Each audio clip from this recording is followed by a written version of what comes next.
जो सवाल आपके जहन में उठेंगे, दस्तक में बात आज उसी की होगी, क्योंकि यह देश है मेरा। आइए जरा इसके जरिए इस देश की स्थिति को टटोला जाए, समझा जाए, देखा जाए, क्योंकि दलितों को लेकर जो चिंता आज दिन भर लोकसभा में दिखाई दी, ऐसे में हमारे संवाददाता एक ऐसी जगह जाकर पहुंच गए जहां देखिए दलितों को बहुत सारी इजाजत तो नहीं है, लेकिन किसे पता है तिरंगा फहराने की भी इजाजत नहीं। एक तरफ देश की संसद में दलित उत्पीड़न पर सांसदों की चिंता, तो दूसरी तरफ मध्य प्रदेश के दामों में न्याय के लिए अनिश्चितकालीन धरने पर बैठी दलित सरपंच। जी, ये है दलित सरपंच पूनाबाई अहिरवार। चुनाव जीतकर दामों के बांदकपुर गांव की सरपंच बनी, लेकिन इन्हें तिरंगा फहराने का अधिकार नहीं, क्योंकि बीते एक बरस से संघर्ष करते करते अब दोबारा 15 अगस्त भी आ गई और सवाल यही है, पिछले बरस नहीं फहरा सके तो क्या इस बरस आजादी के दिन तिरंगा फहरा पाएंगी? तो दामों के कलेक्टर के दफ्तर के सामने अनिश्चितकालीन धरने पर बैठी हैं। और वजह वही, हर बरस 15 अगस्त को जैसे हर हिंदुस्तानी तिरंगे को सलाम करता है, तिरंगे फहराकर शान में झूमता है, उसी तरह पूनाबाई भी पिछले बरस 15 अगस्त को ग्राम पंचायत भवन में झंडा फहराना चाहती थी, लेकिन जैसे ही उन्होंने इसका ऐलान किया 13 अगस्त को कलेक्टर ने झंडा फहराने से रोक दिया। विवाद बढ़ा तो कलेक्टर ने अनियमितता का आरोप लगाकर पूनाबाई को पद से ही हटा दिया। पूनाबाई ने कलेक्टर के आदेश को कमिश्नर कोर्ट में चुनौती दी और इस बरस 21 जुलाई को कलेक्टर के आदेश को खारिज कर दिया गया।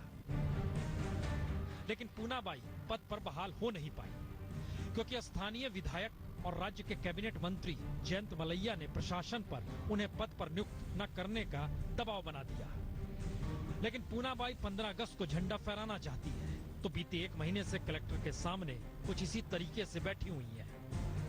29 तारीख में मेरे को प्रभार दिया, 2 तारीख में इन लोगों ने दूसरी वाले को प्रभार दे दिया। इसको जो भी होगा इस के लिए ध्वजारोहण करना नहीं देंगे। मुश्किल इतनी पर नहीं, मुश्किल तो यह भी कि पूनाबाई जिस बांदकपुर गांव की सरपंच है, उस गांव को जिले के सांसद प्रहलाद सिंह पटेल ने गोद लिया है। और पूनाबाई ने मामले की शिकायत सांसद से भी की। पूनाबाई के साथ ही एसडीएम, कलेक्टर से भी मिले, लेकिन हुआ कुछ नहीं। और इन सब के बीच कैबिनेट मंत्री जयंत मलैया की अपनी दलील। और आज उनको इतना परेशान किया जा रहा है कि एक दलित परिवार की सरपंच बन तो चुकी, पर वो ध्वजारोपण नहीं करेगी। आपके आने की बात हुई तो मैंने कलेक्टर से, दमोह कलेक्टर से बात की, तो कलेक्टर दमोह ने बताया कुछ अनियमितताओं की जांच उनके खिलाफ चल रही है, वो जब जांच पूरी हो जाएगी उसके बाद निर्णय लिया जाएगा। दरअसल मुश्किल तो यह है कि तमाम पंचायती राज संस्थाओं में जिले के प्रभारी मंत्री और कलेक्टर ही सरपंचों पर भारी है। वो सरपंचों से मन मुताबिक काम चाहते हैं और उनकी नाफरमानी पर पंचायती राज अधिनियम के तहत सरपंचों को जांच के नाम पर पद से हटा दिया जाता है, क्योंकि पंचायती राज अधिनियम कहता है किसी भी सरपंच के खिलाफ प्राथमिक शिकायत ठीक मिले तो फौरन पद से हटा दो, यानी आरोप भी खुद और जांच भी खुद। और इसमें सरपंच क्या करे तो पूनाबाई क्या करे? लेकिन उसकी लड़ाई तो महज इतनी है कि आजादी वाले दिन यानी 15 अगस्त को वो ग्राम पंचायत भवन पर झंडा फहराना चाहती है। तो क्या ये संसद तय कर पाएगी कि एक दलित सरपंच को तिरंगा फहराने का अधिकार दिया जाए या ना दिया जाए?